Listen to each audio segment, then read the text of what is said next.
চলুন আজকে একটা দারুণ চটপটি দেখে আসি, মাখা চটপটি।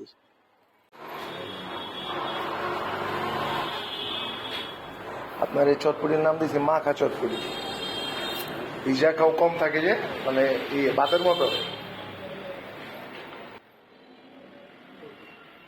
আসলে কি এগুলি সব সময় খাওয়া যায় না। হ্যাঁ, আপনি যদি প্রত্যেক দিন এগুলি খেতে চান তাহলে গ্যাস্ট্রিকের অনেক বড় প্রবলেম হবে। হ্যাঁ, যতই ভালো ফুচকা হোক, ওনার ফুচকাগুলি বেশিরভাগ অংশেই মনে করেন খুবই ভালো, যেটা আমি অনেক যাচাই বাছাই করি আর কি। ফুচকাগুলো এই যে দেখেন, খুব ফ্রেশ ফুচকাগুলি। অনেক ভালো। কিন্তু ডেইলি খাওয়া যাবে না। হয়তো সপ্তাহে ১ বার খেলেন কিংবা ২ বার খেলেন এই। বেশি খেলে গ্যাস্ট্রিকের সমস্যা হবে। কারণ আমাদের বাংলাদেশে সবারই বলতে গেলে গ্যাস্ট্রিকের প্রবলেম আছে। এজন্য এগুলো একটু এড়িয়ে চলা ভালো। যেমন আজকে আমার হয়তো একটু খারাপ লাগতেছিল, নিচে আসলাম। চিন্তা করলাম যে এখান থেকে একটু কিছু খাই।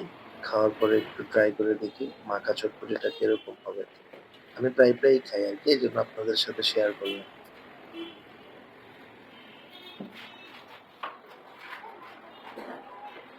দেখেন, এই যে চটপটিটা দিল, কেন মাখা চটপটি বললাম দেখাচ্ছি।